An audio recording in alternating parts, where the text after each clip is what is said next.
اس میں سے پہلی ضروری بات وہ یہ ہے کہ آپ میں سے اکثر لوگ میرے ماضی سے واقف ہیں اور انٹرنیٹ پہ تو اب لاکھوں لوگوں تک یہ بات پہنچ چکی ہے. میں پھر ریپیٹ کر دوں کہ میرے بھائیوں، میری پیدائش ایک کٹر بریلوی خاندان میں ہوئی 4 اکتوبر 1977 اور آج جو ڈیٹ ہے وہ ہے 23 اکتوبر 2016، یعنی تقریباً میری 39 ایئرز ایج ہو چکی ہے اس وقت، اور لیونر ایئرز کے اعتبار سے 40 سے کراس کر چکی ہے. تو میں اپنی پیدائش 4 اکتوبر 1977 سے لے کر 2007 کے اینڈ تک تقریباً 30-31 سال تک بریلوی رہا. اس کے بعد کچھ عرصہ 2008 میں دیوبند اور پھر کچھ عرصہ اہل حدیث کے ساتھ بھی گزرا، اور اس کے بعد پھر سٹڈی کے طور پر میں نے اہل تشیع کو بھی بڑے قریب سے دیکھا، ان کی بھی چیزیں سنی، پڑھی اور دیکھی. اور الحمدللہ آج بھی میں سب کی باتیں سنتا ہوں، جس کی حق بات ہے قبول کرتا ہوں، اور جہاں پر اختلاف ہے علمی طریقے سے بغیر کسی کلمہ گو مسلمان کی تکفیر کیے ہوئے اپنا پروٹیسٹ اس کے سامنے ریکارڈ کروا دیتا ہوں. باقی حق کسی کو گھول کے پلانا یہ میری ذمہ داری نہیں ہے، یہ تو انبیاء کی ذمہ داری نہیں ہے، ان کی بھی ذمہ داری ہے وما علینا الا البلاغ. تو بات صرف پہنچا دینا یہ ہے ذمہ داری. اور اسی حوالے سے میں اپنی وہ اناؤنسمنٹ پھر ریپیٹ کر دوں کہ الحمدللہ میری روٹی دین کے ساتھ نہیں جڑی ہوئی، اور میں اپنی ذات کی خاطر دین سے 1 روپیہ کمانے کو بھی قطعاً حرام سمجھتا ہوں. میں کسی پہ فتویٰ نہیں لگا رہا اور نہ یہ کہہ رہا ہوں کہ سورس آف انکم دین کو بنانا حرام ہے، یہ میں بات نہیں کر رہا، اپنی ذات کی خاطر. اور میں لعنت بھیجتا ہوں کسی بھی بیرونی امداد پر، خواہ وہ سعودیہ کی طرف سے آئے خواہ ایران کی طرف سے آئے، کہ وہ اپنے ملکوں کا، اپنے فرقوں کا اپنا ایجنڈا ہمارے ملک کے اندر لانچ کریں یا سب کانٹیننٹ انڈیا، پاکستان، بنگلہ دیش میں. میں اس کے بالکل خلاف ہوں. کتاب و سنت کے خلاف کسی کے ایجنڈے کو میں ایکسپٹ کرنے کے لیے تیار نہیں. اور یہی وجہ ہے کہ میرے بھائیوں میں نے فرقہ واریت کو 3 طلاقیں دے کر اور 4 تکبیریں پڑھ کر ہمیشہ کے لیے دفنا دیا. اور جس کی روٹی میرے بھائیوں دین کے ساتھ جڑ جائے گی اور وہ فرقہ واریت میں پڑ جائے گا، وہ کبھی بھی آپ کو حق بات نہیں کرے گا، الا ماشاءاللہ کوئی لاکھوں میں ایک ہو کہ کوئی بات کر دے. ادروائز اس کو ہر وقت فکر لگی رہے گی اگر مسجد کمیٹی نے مجھے فارغ کر دیا تو میرے بال بچوں کا رزق کا خرچہ کون اٹھائے گا. اللہ تعالیٰ سے دعا کریں کہ اللہ تعالیٰ اس دن سے پہلے کہ ہماری روٹی دین کے ساتھ جڑ جائے، اللہ تعالیٰ ہمیں ایمان و عافیت کے ساتھ مدینہ شریف میں موت، بقیع غرقد میں مدفن اور جنت الفردوس میں اپنے محبوب صلی اللہ علیہ وآلہ وسلم کا پڑوس عطا فرمائے، آمین. بھائیو، آج کی کوسچن آنسر سیشن کو سٹارٹ کرنے سے پہلے میں 3 چیزیں بتا دوں. نمبر 1 اللہ کا فہم، نمبر 2 اللہ کے محبوب صلی اللہ علیہ وآلہ وسلم کا فہم، اور نمبر 3 ہمارے اسلاف کا فہم. یہ اکثر کہتے ہیں نا فہم کے مطابق بات کریں کہ ان کا فہم کیا تھا. یہ 3 فہم جو ہیں جو میں نے اپنے ریسرچ پیپر میں بھی لکھے ہیں، ان کا تعارف بھی میں بعد میں کروا دوں گا. یہ میں بتاؤں، اس کے بعد انشاءاللہ علی الحسن نقوی صاحب 1 to 1 میرے ساتھ کوسچن کریں گے اور میں انشاءاللہ ان کے جواب ریکارڈنگ کے اندر لے کر آؤں گا انشاءاللہ تعالی. تو یہ پہلے تو سنیں اللہ کا فہم کیا ہے. ہم جو آج ڈسکشن کرنے جا رہے ہیں اس کی ضرورت کیوں ہے. میرے بھائیو، آج سوشل میڈیا کا دور ہے، میڈیا گائیڈڈ لوگ ہیں. لوگ جو ہیں وہ علماء کی تقریریں نہیں سنتے، وہ ان سے متنفر ہیں.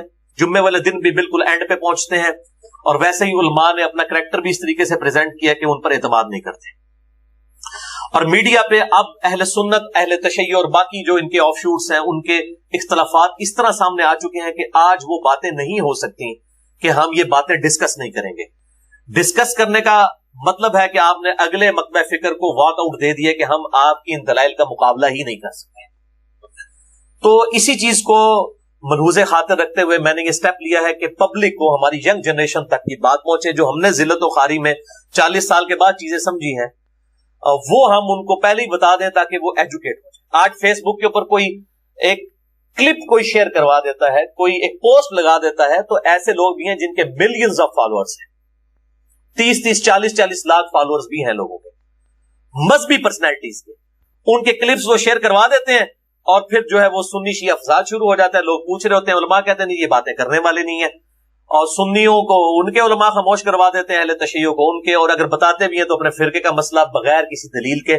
تو اب اس حوالے سے میں اللہ کا فہم بیان کروں گا، اللہ کے محبوب صلی اللہ علیہ وآلہ وسلم کا فہم بیان کروں گا، اور ہمارے سلف کا فہم امام مسلم بن حجاج قشیری المتوفا 261 ہجری رحمہ اللہ تعالی وعلیہ السلام، ان کا فہم بھی انشاءاللہ میں بیان کروں گا. یہ تینوں فہم. پہلا فہم سنیں سورۃ البقرہ آیت نمبر 159 اور 160. اعوذ باللہ من الشیطان الرجیم، بسم اللہ الرحمن الرحیم. ان الذین یکتمون ما انزلنا من البینات، بے شک وہ لوگ جو کہ چھپا لیتے ہیں ان روشن ہدایت کی باتوں کو جو ہم نے نازل کی ہیں، من بعد ما بیناہ للناس، بعد اس کے کہ ہم نے لوگوں کی ہدایت کے لیے ان کو ہم نے تو بیان کر دیا، فی الکتاب اپنی کتاب میں، اولئک یلعنہم اللہ، ایسے لوگوں پر اللہ کی لعنت ہے، ویلعنہم اللاعنون، اور تمام لعنت کرنے والوں کی لعنت ہے جو حق بات کو چھپا لیتے ہیں. اس وقت یہود و نصارہ چھپاتے تھے، آج ہمارے علماء چھپاتے ہیں، اور میں نے حدیث شروع میں بتا دی کہ وہی خرابیاں اس امت میں بھی پیدا ہوں گی. اور وہ چھپاتے کیوں ہیں؟ تاکہ وہ کل حزب بما لدیہم فرحون، ہر گروہ اس پہ ہی خوش رہے جو وہ اپنے اسی کنویں کا مینڈک بنا رہے جو اس کے پاس موجود ہے. تو اب اللہ تعالیٰ فرماتا ہے کہ ان پر لعنت رہے گی، اللہ کی اور تمام لعنت کرنے والوں کی لعنت. کب تک؟ الا الذین تابوا، ہاں مگر وہ لوگ جو توبہ کر لیں، اور صرف توبہ نہیں، وہ اصلحوا، اور اپنی اصلاح کر لیں، اور صرف اصلاح بھی نہیں، وبینوا، اور وہ باتیں جو چھپائی تھی بیان بھی کر دیں، فاولئک اتوب علیہم، تو ایسے لوگوں کی توبہ پھر اللہ تعالیٰ قبول کرے گا. وانا التواب الرحیم، اور میں توبہ قبول کرنے والا رحم فرمانے والا ہوں. تو ایسے لوگوں کی توبہ قبول ہوگی، ان لوگوں کی نہیں ہوگی جو کہیں گے جی پردے ڈالو. اگلے زمانے میں تو پردے ڈالے جا سکتے تھے. ساتھ والے گاؤں میں کیا ہوتا تھا کسی کو پتا نہیں ہوتا تھا. آج دنیا کے کسی گاؤں میں کوئی ایکٹیویٹی ہوتی ہے تو میڈیا کے ذریعے پبلک تک پہنچ جا سکتی ہے، اور پہنچ جاتی ہے میڈیا کے ذریعے. لہٰذا یہ امپاسبل ہے کہ آج کل یہ باتیں چھپائی جا سکیں، امپاسبل. تو یہ تو میں نے اللہ کا فہم بیان کر دیا. اب سنیے دوسرا فہم، وہ ہے ہمارے محبوب صلی اللہ علیہ وآلہ وسلم کا فہم. چنانچہ جامعہ ترمذی میں انٹرنیشنل نمبر کے مطابق 2649 نمبر حدیث ہے، سنن ابی داؤد میں 3658 نمبر، سنن ابن ماجہ میں 261 نمبر، اور مشکات المصابیح میں بھی موجود ہے، جسے میں نے انسائکلوپیڈیا آف حدیث کا نام دیا ہے اور پورا لیکچر ریکارڈ کروایا ہے، مسئلہ نمبر 111 بھی مشکات المصابیح کا مکمل تعارف. اس میں 223 نمبر حدیث ہے. اور دور حاضر میں بہت بڑے محقق حدیث کی فیلڈ کے عرب کے اندر، وہ البانیہ کے رہنے والے تھے، بعد میں وہ سعودیہ میں بھی شیخ الحدیث رہے، بلکہ محدث اعظم سعودیہ رہے، بعد میں ان کو نکال دیا گیا، بل پوری دنیا میں ان کو قدر کی نگاہ سے دیکھا جاتا ہے. شیخ محمد ناصر الدین البانی رحمہ اللہ تعالی المتوفا 1999 عیسوی، انہوں نے اس حدیث کو صحیح کہا ہے. اور ہمارے سب کانٹیننٹ میں انہی کے لیول کی بڑی پرسنالٹی، اور بعض معاملات میں ان سے بھی بڑی پرسنالٹی، شیخ حافظ زبیر علی زئی رحمہ اللہ المتوفا 1435 ہجری المتوفا 2013 عیسوی بمطابق 10 نومبر، انہوں نے بھی اس حدیث کو صحیح کہا. امام حاکم نے بھی اس حدیث کو صحیح کہا، اور امام ذہبی نے بھی موافقت کی. یہ جو حدیث میں بیان کرنے جا رہا ہوں، اللہ کے محبوب صلی اللہ علیہ وسلم کا فہم، کہ آپ صلی اللہ علیہ وسلم نے فرمایا، سیدنا ابو ہریرہ رضی اللہ تعالی عنہ وعلیہ السلام سے یہ روایت ہے کہ جس شخص سے کوئی علم کی بات پوچھی گئی اور وہ اس کو معلوم تھی، اس کے باوجود اس نے وہ یہ بات چھپا لی کہ گلاں کرنیاں نہیں چاہیے، حالانکہ وہ اللہ کے محبوب صلی اللہ علیہ وسلم وہ باتیں کر کے گئی. These people are trying to teach their prophet. یہ لوگ اپنے نبی کو سمجھانا چاہتے ہیں کہ تم نے ایسی باتیں کیوں کی ہیں. آج اگر ہم بیان کر رہے ہیں بخاری اور مسلم سے، کہتے ہیں یہ بیان نہیں کرنی چاہیے. بھئی وہ میری ذاتی باتیں ہیں، وہ اللہ اور اس کے محبوب صلی اللہ علیہ وسلم کی باتیں ہیں، وہ مستقبل کی پریڈکشنز ہیں. اور ائمہ محدثین نے پوری کتابیں لکھی ہیں. دلائل النبوہ امام بہقی کی کتاب اٹھا کے دیکھیں، 3000 کے قریب احادیث ہیں. وہ پریڈکشنز، پروفیسیز، مستقبل کی خبروں پہ ہیں جو آپ صلی اللہ علیہ وسلم نے فیوچر کی خبریں دی، جو جسٹیفائی کرتی ہیں کہ اللہ کے محبوب صلی اللہ علیہ وسلم کے پاس غیبی خبریں آتی تھیں، وہ اللہ کے پیغمبر. تو یہ حدیث دیکھیں، اس سے علم کی بات پوچھی گئی اور اسے معلوم تھی، اور اس نے پھر بھی نہ بتائی کہ گلاں کرنیاں نہیں چاہیے.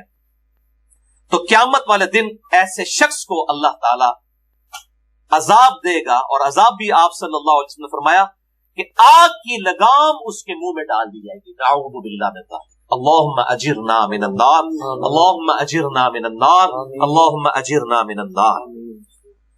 ہاں جی، اللہ کے محبوب صلی اللہ علیہ وسلم کا فہم ہو گیا۔ اب تیسرا فہم، وہ ہمارے سلف کا فہم، اور سلف بھی کوئی عام نہیں ہے، اہل سنت کے بہت بڑے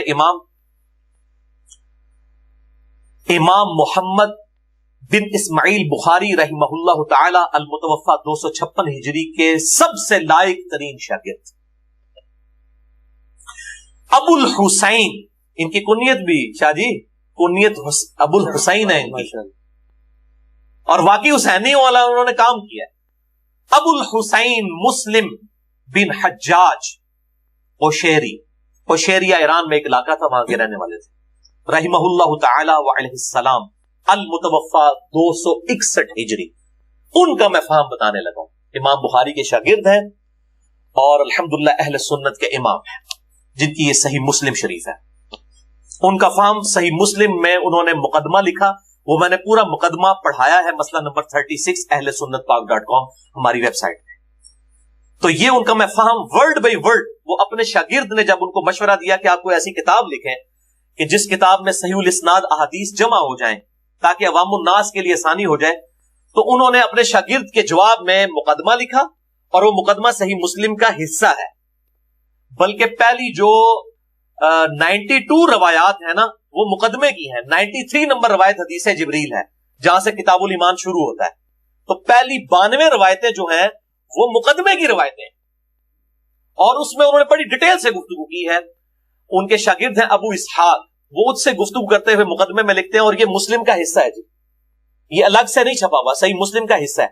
اور میں اسی لیے کہتا ہوں کہ مسلم شریف کو باقی ساری اہل سنت کی کتابوں پہ اس اعتبار سے جو مین سٹریم کی کتابیں ہیں، بخاری، ابو داؤد، ترمذی، نسائی، ابن ماجہ، اس پہ فوقیت حاصل ہے کہ امام مسلم نے خود مقدمہ لکھ دیا ہے کہ صحیح حدیث کیوں ضروری ہے۔ اسی تو میں نے پورا لیکچر دیا ہے، ضعیف الاسناد اور من گھڑت احادیث کے فتنے کا تحقیقی جائزہ، اہل سنت پاک.com پہ مسئلہ نمبر 36۔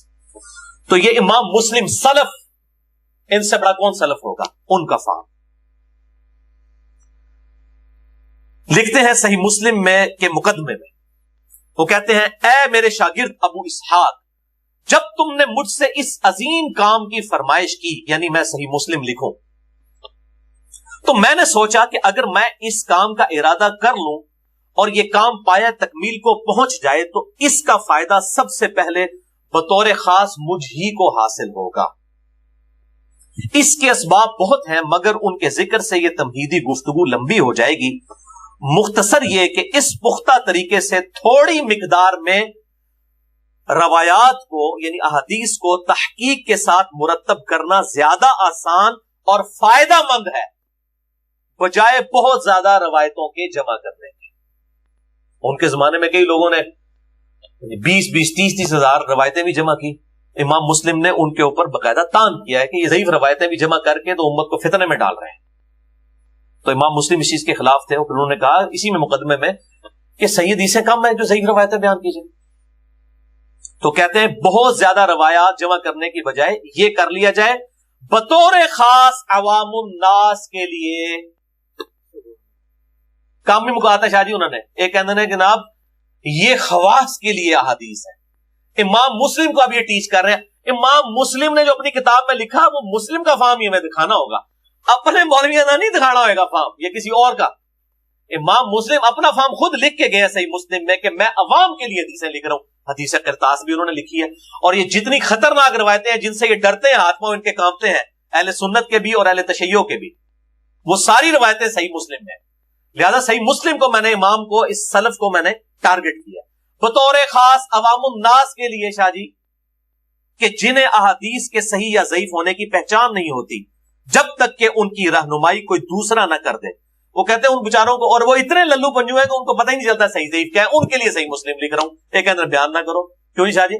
اے بھی شاہ جی نے، یعنی ان کے دور میں بھی ایسے لوگ تھے؟ جی جی ایسے لوگ تھے، ظاہر ہے جی ہر وقت گمراہی تو مطلب ہر زمانے میں موجود رہتی ہے۔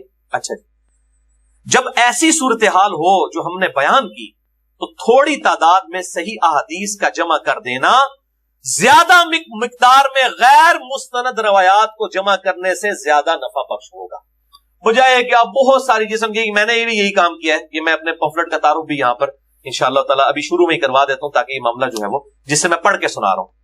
تو یہ تو ہو گیا امام مسلم کا فہم. صحیح مسلم کے والے سے میں کلیریفیکیشن دے دوں, مجھے اتنی ای میلز آتی ہیں تو یہ میں ذرا کلیریفیکیشن تھوڑی دے دوں کہ صحیح مسلم جو ہے اس کی جو دارالاسلام نے انٹرنیشنل نمبرنگ چھاپی ہے نا, یہ صحیح مسلم شریف, یہ عربی نسخہ ہے جو دارالاسلام انٹرنیشنل سب سے بڑا ادارہ ہے اہل سنت کا احادیث کی کتابوں کا, یہ ان کی ہے کتب ستہ میں سے صحیح مسلم شریف. اس میں انٹرنیشنل نمبرنگ کے مطابق 7563 احادیث ہے, کانٹینیوس نمبرنگ, ٹھیک ہے. لیکن اس وقت عرب کے اندر ایک اور نمبرنگ چل رہی ہے, وہ ہے فواد عبد الباقی کی, جو بٹوں والی نمبرنگ سلیش کے ساتھ. یعنی ایک حدیث کے اگر کئی ترک آئے ہیں نا تو نمبر جو ہے وہ اس کو روک لیتے ہیں, اس کے بٹے چلانا شروع کر دیتے ہیں, اتنے بٹا اتنا. اس کے مطابق صحیح مسلم میں 3033 حدیث ہے, لیکن وہ ڈسکنٹینیوس ہے, وہ ایک ایک روایت کے کئی طریق ہیں. مثلا یہ جو پہلی حدیث ہے صحیح مسلم کی کہ جس نے میری طرف کوئی جھوٹی حدیث منسوب کی اپنا مقام دوزخ میں دیکھ لے. اب یہ حدیث جو ہے سیدنا علی رضی اللہ تعالیٰ عنہ سے ہے, سیدنا ابو ہریرہ رضی اللہ تعالیٰ عنہ سے ہے, سیدنا انس بن مالک رضی اللہ تعالیٰ عنہ سے ہے, سیدنا مغیرہ ابن شعبہ رضی اللہ تعالیٰ عنہ سے ہے, سیدنا جابر بن عبداللہ رضی اللہ تعالیٰ عنہم اجمعین علیہم السلام سے ہیں. تو وہ سارے طریقے آتے ہیں, نمبر ایک وہ دیتے ہیں, جبکہ کانٹینیوس نمبرنگ میں وہ نمبر اس طریقے سے آگے چلیں گے. تو ہم نے اپنی ویب سائٹ پہ بھی کانٹینیوس نمبرنگ ہے, میں جو ریفرنس دیتا ہوں وہ کانٹینیوس نمبرنگ ہے. شیخ زبیر صاحب نے اب جو تخریج کی ہے نا مشکات المصابیح کی, اس میں انہوں نے فواد عبد الباقی والی دے دی ہے, اس کی وجہ سے بڑی مصیبت کھڑی ہو جاتی ہے. تو بہرحال یہ صحیح مسلم کا میں نے اس لیے بتا دیا. پاکستان میں کانٹینیوس نمبرنگ کے ساتھ شیخ زبیر صاحب کی کتابیں جن لوگوں نے چھاپی ہیں, مکتبہ اسلامیہ, یہ ان کی صحیح مسلم ہے, 3 جلدوں میں شائع ہوئی ہے. ہر جلد میں 2 آگے سب جلدیں, یعنی 6 جلدوں والی. یہ اہل حدیث کا ترجمہ ہے علامہ وحید الزمان صاحب کا. یہ انٹرنیشنل نمبرنگ کے مطابق ہے مکتبہ اسلامیہ کی صحیح مسلم, اور اسی کا ہی PDF ہماری ویب سائٹ اہل سنت پاک.com پہ رکھا ہوا ہے. جس نے دیکھنی ہے حدیث وہ اس کانٹینیوس نمبرنگ والی صحیح مسلم میں دیکھے تو انشاءاللہ اس کو مل جائے گی, کوئی مشکل نہیں ہوگی اس حوالے سے. البتہ جو دارالاسلام والوں کی ہے انہوں نے فواد عبد الباقی کی بھی بریکٹ میں نمبرنگ دے دی, انہوں نے دونوں نمبرنگ عربی والے نسخے میں ڈال دی ہے, اپنی بھی نمبرنگ کانٹینیوس اور دوسری بھی. تو دوسری بھی اگر ہو تو اس میں آپ کو انشاءاللہ تعالی مل جائے گی. تو صحیح مسلم میں نے ویسے فرحان بھائی کو کہا تھا کہ وہ اب اس کا بھی PDF آ گیا ہے.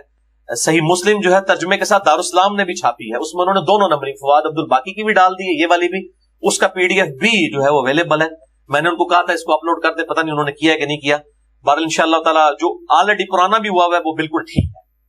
اچھا, اب اس تمہیدی گفتگو کے اینڈ پہ میں اپنے 2 ریسرچ پیپرز کا تعارف کروا دوں, اس کے بعد انشاءاللہ تعالی ہم جو ہے گفتگو کو سٹارٹ کریں گے آپ سے انشاءاللہ کوسچن آنسر سیشن.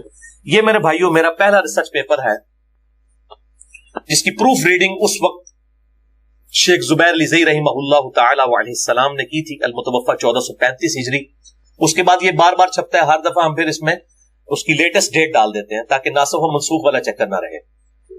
تو بہرحال الحمدللہ یہ ریسرچ پیپر نمبر ہے 5A, رافضیت, ناسبیت اور یزیدیت کا تحقیقی جائزہ. یہ بالکل بنیادی اہل سنت کا مقدمہ 4 پیجز میں نے بیان کیا ہے, اور اس میں اہل سنت کا کیا مقدمہ ہے اس حوالے سے, اور رافضیت کے خلاف, یزیدیت کے خلاف, ناسبیت کے خلاف.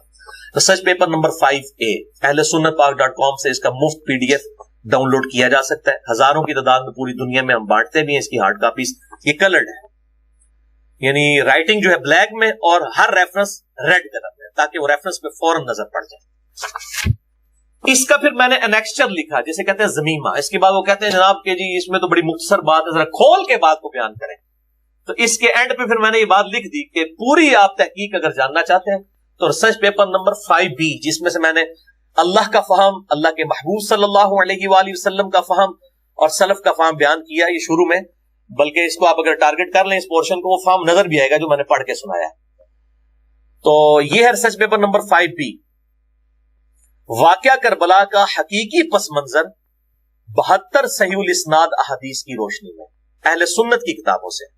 اور یہ 72 کا ٹائٹل میں نے شہدائے کربلا کی ریفرنس سے لیا ہے, ورنہ اس میں اسناد جو ہیں وہ 150 ہے, 150 احادیث ہے. مثلا اس میں نے جو غدیر خم کی حدیث ہے اس کی میں نے 8 اسناد لی ہیں 33 نمبر کے اوپر، لیکن نمبر اس کو صرف 33 ہی دیا ہے.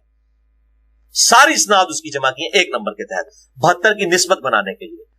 تو اس میں 150 روایتیں ہیں الحمدللہ. اہل سنت کا مقدمہ کامنٹس کوئی نہیں کیے، احادیث جمع کر دی ہیں. جس کو شوق ہوگا اس کو بات خود بخود الحمدللہ اس حوالے سے سمجھ آ جائے گی. یہ research paper number 5B 6.5 MB کی فائل آپ اہل سنت پاک.com سے ڈاؤن لوڈ کر سکتے ہیں. یہ بھی کلرڈ ہے، اور جسے شوق ہو تو وہ یہ بھی ہم الحمدللہ تقسیم کرتے ہیں فری پورے ملک کے اندر. اور اس 5B کی خصوصیت یہ ہے کہ یہ الحمدللہ سب سے پہلے میں نے عربی میں لکھا تاکہ یہ انٹرنیشنل پمفلٹ بن جائے. اس کے بعد اس کا اردو ترجمہ کیا. ایک بہت بڑے پاکستان میں اہل حدیث مکتبہ فکر سے تعلق رکھنے والے عالم دین ہے، میں ان کا نام نہیں بتاؤں گا. اگر نام ڈسکلوز کر دیا تو یہ سارے کے سارے مولوی ان کے پیچھے پڑ جائیں گے. پرسنالٹی بہت بڑی ہے، اور چونکہ وہ الحمدللہ جو ہے وہ جیسا سورۃ المؤمن میں آتا ہے نا کہ وہ فرعون کے دربار میں ایک درباری تھا جو اپنا ایمان چھپاتا تھا، تو میں ان کو کبھی کبھی چھیڑتا ہوں، میں کہتا ہوں جی آپ جو ہے نا وہ اہل سنت میں ایسے ہی ہیں جو اپنا ایمان چھپاتے ہیں، یعنی وہ کھل کے بات. تو انہوں نے الحمدللہ ترجمہ، وہ عربی لنگوسٹک کے ماسٹر ہیں. یہ کیا کہ ساروں کو مشکوک بنا دیا، نہیں ساروں کو مشکوک بنا دیا، سب علماء ایک دوسرے پہ شک کریں گے یہ کہہ کے سارے جا کر اچھی بات ہے. تو پھر اس کی وجہ سے سارے کہ ہاں میں حسینی ہوں، ٹھیک ہے جی. تو یہ انہوں نے ترجمہ کیا اردو میں الحمدللہ. تو بہرحال میں نے اس کو ترجمے کو سیدھا کیا. تھوڑی بہت شادی سانوں بھی عربی آتی ہے، قرآن پاک الحمدللہ عربی مکمل آتی ہے، قرآن کی احادیث کی بھی کوئی معاملات کر لیتے ہیں. اب تو معاملہ ہی نہیں، اب تو سافٹ ویئر ہے، آپ اس میں عربی ڈالیں ترجمہ بھی آ جاتا ہے، اب تو مسئلہ ہی کوئی نہیں. بہرحال یہ انہوں نے کیا، میں اس لیے بتا رہا ہوں کہ کسی للو پنجو کا ترجمہ کیا ہوا نہیں ہے. باقی عربی بھی ہے، جس کو شوق ہو دیکھیں. عربی میں اردو میں ترجمہ ہوا. اس کے بعد اس کا ہندی میں ترجمہ کیا ہمارے وسیم بھائی ہیں، پروفیسر ہیں انڈیا کے اندر، ٹھیک ہے. انہوں نے اپنے شوق سے کیا، وہ بھی اہل حدیث ہے ماشاءاللہ. یعنی اہل حدیث عوام جو ہے نا الحمدللہ، اور علماء بھی اب میں کہتا ہوں ٹھیک ہے اہل سنت میں وہ ٹاپ آف دا لسٹ. میں ان سے اسی لیے محبت کرتا ہوں، یہ حق کی آواز کی پشت پہ کھڑے ہو جاتے ہیں الحمدللہ. تو یہ انہوں نے ہندی میں ترجمہ کیا، تو میں نے ان کو پھر مبارکباد کے اوپر میں نے اپنے ابو کو کہا کہ وہ واٹس ایپ یوز کرتے ہیں، میں تو نہیں کرتا. میں نے کہا ان کو میری طرف سے کلپ بھیجے اور بنا کے خود آپ مبارکباد کا. میں نے ان کو ای میل بھی کی کہ آج آپ نے انڈیا کے ناسبیوں کے اوپر علمی ایٹم بم گرا دیا. اس کا جو ہندی میں ترجمہ ہو گیا، کیونکہ اہل حدیث کی عوام اور اس طریقے سے دیوبند بریلوی کی عوام الناس تو احادیث کی ماننے والی ہے، وہ تو اپنے علماء کا گریبان پکڑے گی. اسی لیے تو آپ حیران ہوں گے شاہ جی، انڈیا میں، نیپال میں، بنگلہ دیش میں، پاکستان میں تو میں بیٹھوں گا، وہاں پہ بھی جمعے میرے خلاف پڑھائے جا رہے ہیں. بریلوی، دیوبندی، اہل حدیث تینوں، اور شیعہ بھی شاید پڑھاتے ہوں، ان کو بھی مطلب تکلیف ہے، بل ادھر تو میرے خلاف ہے اہل تشیع بھی. تو بہرحال اس کا ترجمہ اردو میں ہوا، اس کے بعد ہندی میں ہوا. پھر چوتھی چیز تھی وہ قلق مجھے تھا، وہ میں نے فیصل بھائی انڈیا میں وہاں پہ پروفیشنل لوگ اویلیبل ہیں، انہوں نے الحمدللہ آن پیمنٹ ہزاروں روپے لگا کے انگلش میں 58 پیجز پہ اس کا ترجمہ کیا ہے. اب یہ انٹرنیشنل ایٹم بم ہے جو ہم نے ناسبیوں کے سر پہ پھینک دیا ہے. واقعہ کربلا کا حقیقی پس منظر 72 صحیح الاسناد حدیث کی روشنی میں، جس میں 150 روایتیں ہیں. اور میں اس میں اب تک جملہ بولوں گا شاہ جی، چونکہ آپ بھی ذرا اہل حدیث کی طرف جھکاؤ رکھتے ہیں، اور اس لیے کہ یہ کفایت اللہ سنابلی صاحب کی لکھی ہوئی جھوٹی تاریخ نہیں ہے.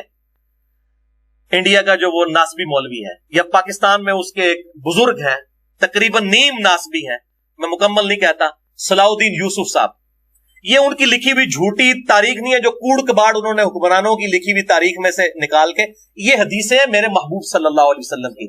میں کہتا ہوں انہوں نے خیالی پس منظر، خیالی پلاؤ پکایا ہے، خیالی پس منظر. ہم نے یہ حدیث لکھی ہیں اور ہم یہ کہتے ہیں ان احادیث کا فہم یہ اپنے علماء سے کہتے ہیں، علماء سے پوچھ کے چلیں، ان کو کہ یہ احادیث ہم نے لکھ دی ہیں، ہمارا کام تو یہی تھا. جو شیخ زبیر صاحب نے بھی آپ کو نقوی صاحب کہا تھا کہ علی کا کام تھا حدیثیں لکھ دی ہیں، میں نے فہم تو لکھا ہی نہیں ہے اس کے اوپر.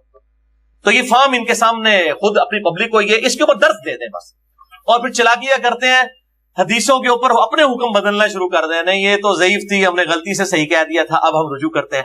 میں کہتا ہوں مولویوں اس میں جو بخاری اور مسلم کی حدیثیں ہیں ان کو ضعیف ثابت کرو تاکہ تمہاری عوام تمہیں پوچھے کہ تم چھپے ہوئے منکرین حدیث ہو. اور یہ میں نے آپ کو شاہ جی بہت پہلے کہا تھا کہ جتنے ناسبی ہوں گے نا یہ منکرین حدیث بھی ہوں گے، یہ لازم و ملزوم ہے، کیونکہ صحیح حدیثیں ان کی موت ہے، ان کے لیے مجبوری ہے کہ یہ منکرین حدیث ہو جائیں.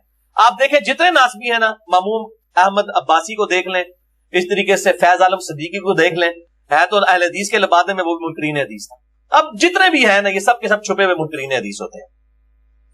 تو یہ بخاری مسلم کو ضعیف ثابت کریں تاکہ آپ کے سر کے اوپر ایٹم بم آپ کی عوام گرائے اور آپ کو گریبان سے پکڑ کے نا ان کے ممبروں سے نیچے اٹھائے کہ کل تک تو آپ کہتے تھے قرآن اور صحیح حدیث، قرآن اور صحیح حدیث، تو یہ قرآن اور صحیح حدیث میں نے بیان کی، سلف کا امام مسلم کا فہم بھی بیان کر دیا ہے، اور ایک میرے جو فیورٹ سلف ہیں میں ان کا فہم بھی بیان کرتا ہوں، پھر شاید آپ سوال و جواب شروع کریں، جس پہ میں نے اس ریسرچ پیپر کا اختتام کیا ہے۔ جو اہل سنت میں سب سے بڑے امام ہے، ان سے بڑا کوئی امام نہیں ہے، امام احمد بن حنبل رحمہ اللہ تعالی المتوفا 241 ہجری کے استاد، امام مالک رحمہ اللہ تعالی المتوفا 179 ہجری کے شاگرد خاص، اور امام بخاری کے المتوفا 256 ہجری دادا استاد، امام ترمذی المتوفا 279 ہجری کے پردادا استاد، اہل سنت کے سب سے بڑے امام، ہر فیلڈ کے امام، امام محمد بن ادریس الشافعی رحمہ اللہ تعالی علیہ السلام المتوفا 204 ہجری۔ باقی تو کچھ فقہ کے امام ہیں، کچھ حدیث کے امام ہیں، یہ وہ شخص ہے جو فقہ میں بھی امام، حدیث میں بھی امام، منطق میں بھی امام، علم الکلام میں بھی امام، ہر معاملے میں، اور ایسا امام جسے سنی شیعہ دونوں مانتے ہیں، کیونکہ امام موسیٰ کاظم رحمہ اللہ کے یہ شاگرد تھے امام شافعی، اسی لیے اہل تشیع کے آپ دیکھیں نا تو وہ کہتے ہیں کہ امام موسیٰ کاظم رحمہ اللہ، ہم بھی ان کو مانتے ہیں، ان کے اصحاب میں سے تھے امام شافعی رحمہ اللہ۔ ان کا شعر ہے جو ان کی اپنی کتاب میں ہے، نہ اس کو کفایت اللہ سنابلی صاحب ضعیف ثابت کر سکتے ہیں، نہ صلاح الدین یوسف صاحب، یہ ان کی اپنی کتاب ہے، دیوان الشافعی چھپی ہوئی ہے، اور یہ بیچارے ویسے بھی جرت نہیں کریں گے، اتنے ان کے سارے اپنے بڑے بزرگ، امام ابن تیمیہ المتوفا 728 ہجری، امام ابن کثیر المتوفا 774 ہجری، امام ذہبی المتوفا 748 ہجری، یہ سارے بڑے اہل سنت کے ائمہ محدثین امام شافعی کے اشعار اپنی کتابوں میں نقل کرتے رہے۔ یہ والا شعر اہل تشیع کے خلاف جب بھی کتابیں لکھی تو یہ شعر نقل کیا کہ دیکھو ہماری جو سنیت ہے وہ آپ دیکھو، امام شافعی کا شعر ہے، ان کان رفضا حب آل محمد صلی اللہ علیہ وآلہ وسلم، کہ لوگوں تم مجھے رافضی ہونے کا تانا دیتے ہو، ان کو بھی کہتے تھے، یہ ہمیں نہیں صرف کہہ رہے، ہمارے بزرگوں کو بھی ان کے بزرگوں نے رافضی کہا ہوا ہے، تو یہ سرٹیفکیٹ ہے الحمدللہ کہ ہماری نسبت امام شافعی کے ساتھ ہے الحمدللہ۔ انہوں نے کہا بالفرض اگر آل محمد صلی اللہ علیہ وآلہ وسلم کی محبت کا نام رافضی ہونا ہے، شیعہ نہیں، نقوی صاحب شیعہ نہیں، انہوں نے کہا رافضی ہونا، ان کو رافضی کہا گیا، شیعہ بھی کہا جاتا نا، تو میں پوچھتا ہوں کہ انہوں نے کون سی ایسی باتیں کی ہوں گی؟ اہل بیت کی اگر محبت کا بیان کیا وہ تو رافضی نہیں، کوئی کسی کو کہتا ہوں تو سارے بیان کرتے ہیں، اس کا مطلب ہے انہوں نے خلافت و ملوکیت ڈسکس کی تھی، یہ ہے اصل مسئلہ۔ انہوں نے کہا کہ ان کان رفضا حب آل محمد، بالفرض اگر آل محمد صلی اللہ علیہ وآلہ وسلم کی محبت کا نام رافضی ہونا ہے، فلیشہد الثقلان انی رافضی، تو جن و انس اس بات پر گواہ ہو جاؤ کہ میں رافضی ہوں، چلو کر لو جو کچھ کرنا ہے، جن و انس، اور میں نے اس کو ٹرانسلیٹ کیا من الجنۃ والناس، یعنی شیاطین جن اور شیاطین جو الناس ہے، وہ گواہ ہو جاؤ کہ میں پھر رافضی ہوں، ٹھیک ہے، ہم اہل بیت کی محبت کے ساتھ اٹھائے جائیں گے۔ اور یہ امام شافعی کا جو قول ہے نا، یہ پھینکنے والا نہیں ہے، یہ عکاسی کرتا ہے خلیفہ اول سیدنا و مولانا ابو بکر الصدیق رضی اللہ تعالی عنہ وعلیہ السلام المتوفا 13 ہجری، خلیفۃ الرسول صلی اللہ علیہ وآلہ وسلم، ان کا قول صحیح بخاری میں امام بخاری لے آئے ہیں سیدنا حسین والے چیپٹر میں، انٹرنیشنل نمبر کے مطابق 3751،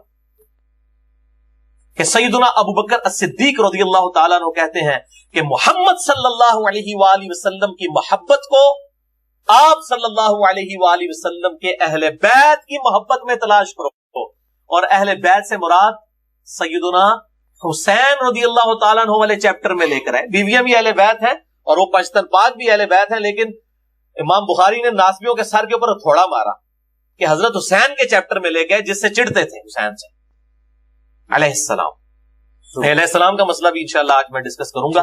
وہ کہتے ہیں جی آپ بخاری سے حوالہ دیتے ہیں 3748 کے حسین علیہ السلام لکھا ہے، ہم بخاری کو ہوتے ہیں، وہ پائیے پاکستان میں مولوی نہیں بخاری ہے، عربی نسخے پڑھیں آپ، مکتبۃ الشاملہ سعودیہ کا سافٹ ویئر دیکھیں، sunnah.com اہل سنت کی سب سے بڑی سلفیوں کی ویب سائٹ ہے حدیث کی کتابوں کی، کھولیں ذرا، اس میں بخاری ترجمہ نہیں دیکھنا، بخاری کی عربی پڑھیں، 3748 میں حسین علیہ السلام لکھا ہوا ہے.